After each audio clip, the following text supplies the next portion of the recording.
Hello friends, welcome to my channel Sheetal's kitchen Gujarati. आज આપણે બનાવીશું ઠંડીમાં ખાવાની મજા પડે એવા સોફ્ટ અને એકદમ જાળીદાર એવા મેથીના ગોટા। તો મિત્રો, રેસીપી વિડીયો એન્ડ સુધી જરૂરથી જોજો અને જો મારી ચેનલ પર નવા આવ્યા હો તો ચેનલને સબસ્ક્રાઇબ જરૂરથી કરજો। સિઝનેબલ રેસીપીના વિડીયોઝ હું લઈને આવું છું લગભગ, તો ચેનલની વિઝિટ જરૂર કરજો। અને શિયાળા સ્પેશિયલ વસાણાની રેસીપીઓ મેં પહેલાંથી જ અપલોડ કરી છે ચેનલ ઉપર, તો તમે જરૂરથી જોજો। મેથીના જાળીદાર ગોટા બનાવવા માટે અહીંયા આપણે ઝીણું બેસન લઈ લઈશું 250 ગ્રામ જેટલું। તો તમે તમારા માપ પ્રમાણે વધારે કે ઓછું કરી શકો છો। આ રીતે મેં ગુઠલીઓ ભાગી અને પછી થોડું એવું પાણી ઉમેર્યું છે। આપણે લોટમાં જ પાણી ઉમેરી અને લોટને સારી રીતે ફેટી લેવાનો છે। લોટને લગભગ મેં 10 મિનિટ જેવો ફેટ્યો છે।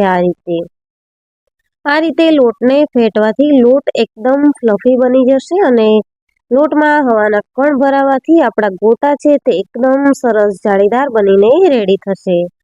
તો લોટ ફેટાઈ ગયો છે અને મિત્રો તમે જોઈ શકો છો કે લોટનો કલર પણ ચેન્જ થઈ ગયો છે। હવે મસાલામાં 1 ચમચી જેટલા તલ, 1 ચમચી જેટલા વાટેલા કાળા મરી, 1 ચમચી વાટેલા સૂકા ધાણા ઉમેરીશું। સાથે જ 3 થી 4 નંગ લીલા મરચાંને મેં આ રીતે ઝીણા સમારીને ઉમેરી લીધા છે। ભજીયામાં આપણે તીખાશ માટે લીલા મરચાં જ વાપરવાના છીએ, તો તમારે એ પ્રમાણે ઉમેરવાના છે। 1 ચમચી જેટલો ધાણા જીરું પાવડર, સ્વાદ પ્રમાણે મીઠું ઉમેરીશું અને અડધી ચમચી જેટલો આપણે હિંગ ઉમેરીશું। બધી જ વસ્તુને ઉમેર્યા પછી આપણે જે મેથી સમારીને ધોઈને રાખી છે તે ઉમેરી લઈશું। તો આ રીતે મેં મેથીને પહેલાંથી જ ધોઈને રાખી લીધી હતી સાઈડમાં, જેથી કરીને આપણે ભજીયાનું ખીરું ફટાફટથી રેડી કરી શકીએ। બધા જ મસાલા, મેથી અને લોટને આપણે સારી રીતે મિક્સ કરી લઈશું અને આ રીતે મેં બધું જ મિક્સ કર્યા પછી પણ 5 મિનિટ જેવું લોટને ફેટ્યું છે, જેથી કરીને ગોટા છે તે સરસ એવા જાળીદાર બનીને રેડી થયા હતા। તો મિત્રો, આ પ્રોસેસ કરવી ખૂબ જ જરૂરી છે। લોટને તમે બને એટલું સારી રીતે ફેટી લેશો તો ગોટા તમારા પરફેક્ટ એકદમ પોચા અને જાળીદાર બનશે। 1 ચમચી જેટલું ગરમ તેલ ઉમેરીશું અને સાથે જ અડધી ચમચી જેટલો આપણે બેકિંગ સોડા, જે મીઠા સોડા આવે છે, તે ઉમેરવાના છે।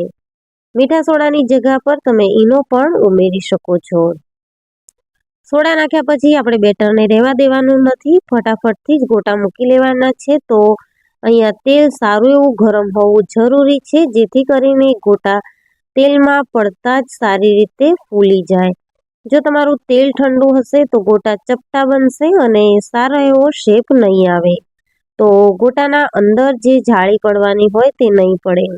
એટલા માટે ખૂબ જ જરૂરી છે કે તેલ ફૂલ ગરમ હોવું જરૂરી છે।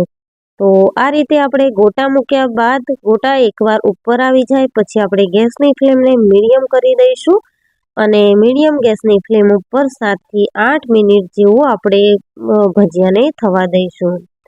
ભજીયા સાથે મરચાં તો હોય જ, તો અહીંયા મેં ભજીયાની સાથે જ મરચાં તળાવવા માટે મૂકી દીધા છે। તો તમારે વધારે પડતા મરચાં તળવાના હોય તો તમે અલગથી પણ તળી શકો છો। મેં આ રીતે જ ભજીયાની સાથે જ તળી લીધા છે અને ભજીયા છે તે પણ લગભગ આપણા થઈ જવા આવ્યા છીએ। આ મેથીના ગોટાનો કલર છે તે આ રીતનો પીળાશ પડતો જ રહે છે, કારણ કે આપણે હળદર કે લાલ મરચું પાવડર વાપર્યું નથી। તીખાશ માટે અહીંયા મેં લીલા મરચાં જ વાપર્યા છે, એટલા માટે મેથીના ગોટાનો કલર છે તે આવો જ હોય છે। તો જો લાલ મરચું વાપરશો તો લાલાશ પડતો કલર આવશે, પરંતુ આપણે મેથીના ગોટા બનાવ્યા છે તો તેમાં લાલ મરચું ન વાપરતા આ રીતનો જ કલર આપણે કન્ટિન્યુ કરીશું। તો ગોટા આપણા તળાઈ ગયા છે અને હવે કઢાઈમાંથી બધા જ ગોટાને કાઢી લઈશું। ગરમા ગરમ મેથીના પોચા અને જાળીદાર એવા આપણા આ ગોટા બનીને રેડી છે મિત્રો। તો તમે આ ગોટાને કડકડતી એવી ઠંડીમાં ચા સાથે એન્જોય કરી શકો છો। અને જો મિત્રો રેસીપી વિડીયો ગમ્યો હોય તો વિડીયોને લાઈક કરજો, શેર કરજો અને મારા ચેનલને સબસ્ક્રાઈબ જરૂરથી કરજો। આવી જ નવી રેસીપીઓ માટે બેલ આઇકન બટનને પ્રેસ કરજો। એકદમ સોફ્ટ અને જાળીદાર એવા આ મેથીના ગોટાની રેસીપી તમને કેવી લાગી તે મને કમેન્ટ સેક્શનમાં જરૂરથી જણાવજો. Thank you for watching.